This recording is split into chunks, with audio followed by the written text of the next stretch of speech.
Time for story میں ایک بار پھر سے خوش آمدید۔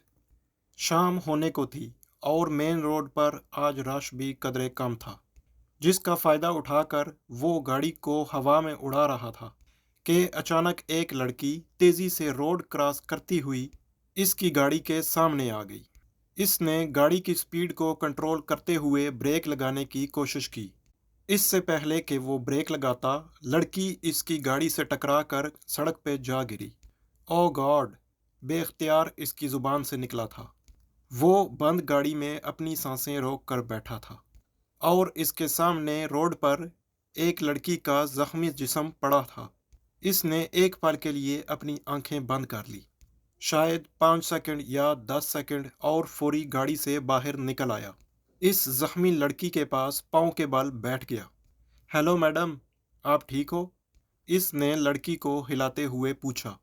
اس نے اس لڑکی کی سانس چیک کی۔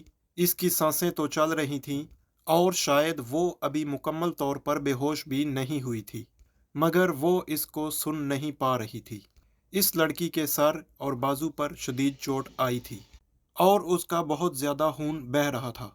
لڑکی نے ایک پل کے لیے آنکھیں کھولنے کی کوشش کی، مگر بیکار، اب وہ بے ہوش ہو چکی تھی۔ اس کو سمجھ نہیں آ رہا تھا کہ وہ کیا کرے۔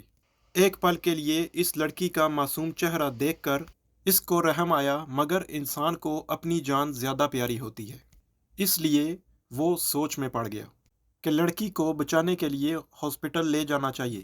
اس کا دماغ اس کو بھاگ جانے کو کہہ رہا تھا، کیونکہ یہ ایک پولیس کیس تھا۔ اگر لڑکی کو کچھ ہو جاتا ہے تو پھر پھانسی ہو جائے گی، یہ سوچ کر ہی اس کو گھٹن محسوس ہو رہی تھی۔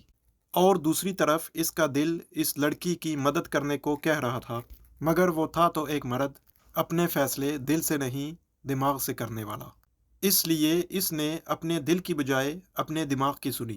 سڑک پر رش نہ ہونے کی وجہ سے کسی نے بھی اس کو نہیں دیکھا تھا، اس لیے وہ موقع کا فائدہ اٹھا کر گاڑی کو ہوا کی دوش پر اڑاتا ہوا وہاں سے نکل گیا۔ اور وہ لڑکی سڑک کے درمیان زندگی اور موت کی بازی لڑ رہی تھی۔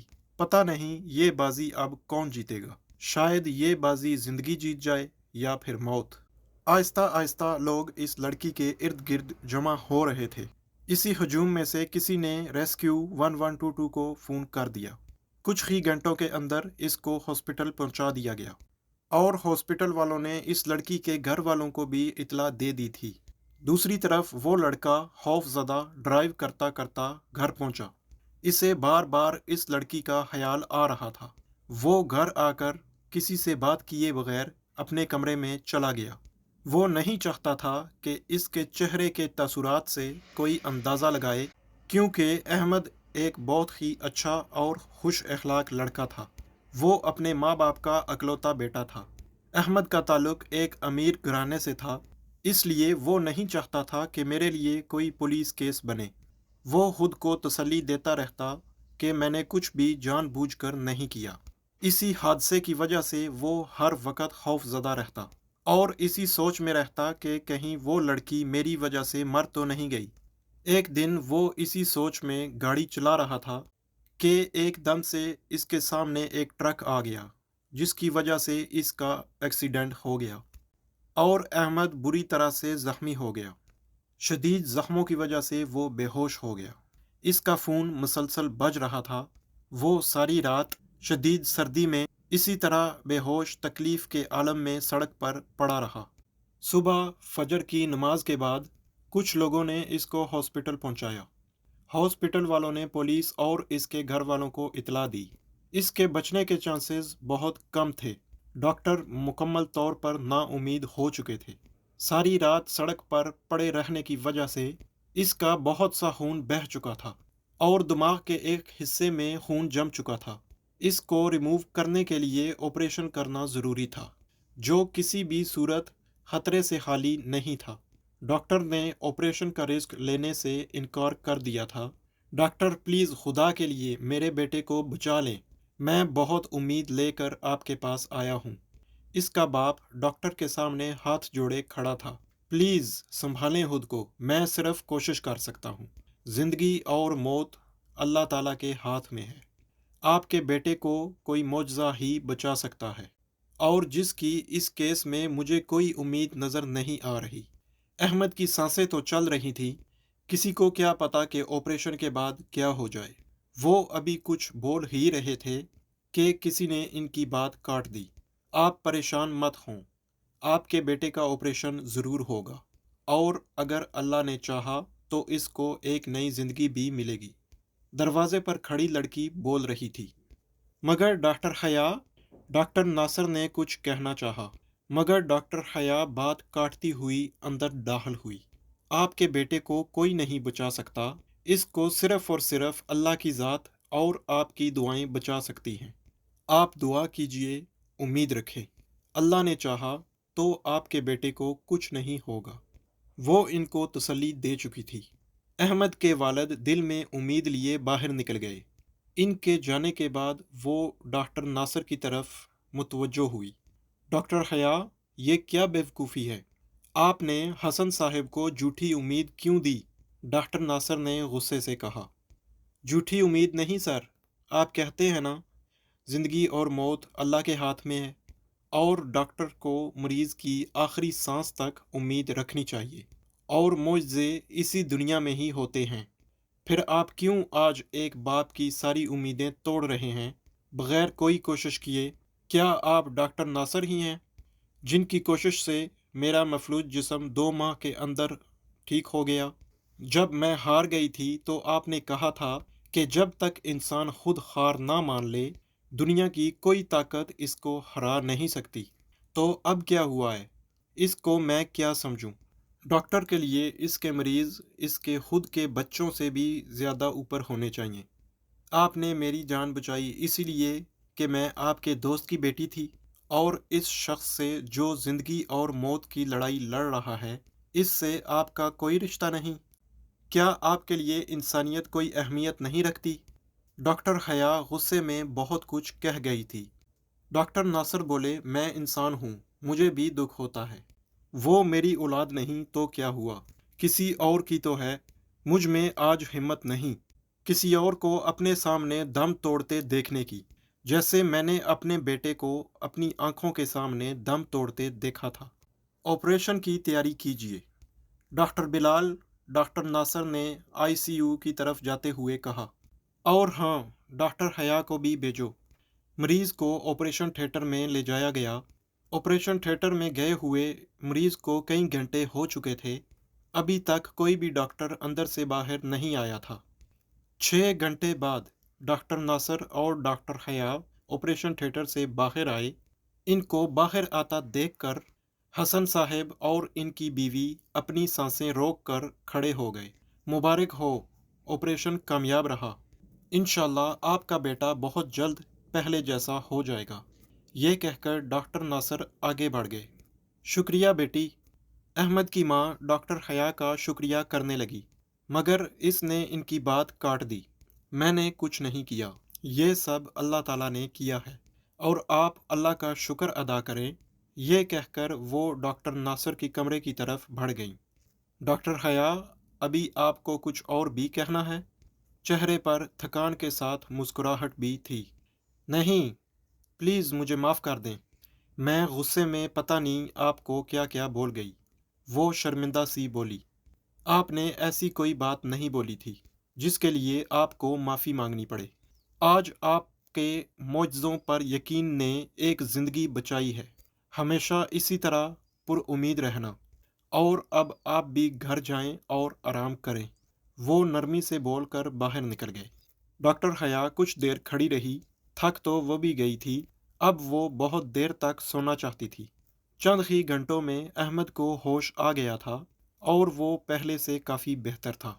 آج اس کو اس کا کیا ہوا گناہ بہت شدت سے یاد آ رہا تھا۔ جس طرح احمد نے اس لڑکی کو سڑک پر مرنے کے لیے چھوڑ دیا تھا، اسی طرح وہ خود بھی سڑک پر پڑا رہا تھا۔ کوئی نہیں آیا تھا اس کی مدد کو۔ یہ سوچ کر اس کی آنکھوں میں آنسو آ گئے۔ صبح ڈاکٹر حیا جب ہاسپٹل آئیں تو آتے ہی ان کو ان کے مریض احمد کے ہوش میں آنے کی خبر مل گئی تھی۔ ڈاکٹر حیا احمد کو ملنے اور اس کی طبیعت دریافت کرنے کے لیے چلی گئی تھیں۔ وہ جب روم میں داخل ہوئیں تو پہلے حیران ہوئیں، پھر ان کو غصہ آیا کیونکہ احمد اپنے بستر میں موجود نہیں تھا۔ اس کو سختی سے بیڈ ریسٹ کا کہا گیا تھا، ابھی کل ہی تو اس کا اتنا بڑا آپریشن ہوا تھا۔ ڈاکٹر حیا نرس کو بلانے ہی لگی تھی کہ اس کی نظر کونے میں سجدے میں جھکے ہوئے شخص پر پڑی۔ وہ وہیں سے واپس مڑ گئیں، مگر اس کے سجدے میں رو رو کر بولے جانے والے الفاظوں نے اس کو بے حس و حرکت کر دیا تھا۔ اے میرے رب، مجھے معاف کر دے، میں جانتا ہوں یہ سب میرے گناہوں کی سزا ہے یا اس لڑکی کی بد دعا ہے جس کو 3 ماہ پہلے میں سڑک پر مرنے کے لیے چھوڑ آیا تھا۔ احمد اپنے رب، اپنے مالک کے سامنے اپنے گناہوں کی معافی مانگ رہا تھا۔ اس لڑکی نے اس کو کوئی بد دعا نہیں دی تھی۔ ڈاکٹر حیا بد دعا والی بات پر خاموش نہ رہ سکی۔ وہ اپنے رب سے معافی مانگنے میں اس قدر مصروف تھا کہ ڈاکٹر حیا کے آنے کی خبر ہی نہ ہوئی۔ اس نے حیرت سے سجدے سے سر اٹھایا اور اس نے اپنی آنسوؤں سے بھری آنکھوں سے اس کی طرف دیکھا اور وہ حیران رہ گیا۔ یہ تو وہی لڑکی تھی۔ آپ؟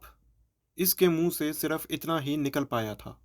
ہاں، حیرت ہو رہی ہے کہ زندہ کیسے بچ گئی، ورنہ تم نے تو مارنے میں کوئی کسر ہی نہ چھوڑی تھی۔ اور ایک بات اور، بد نصیبی سے میں ہی تمہاری ڈاکٹر ہوں۔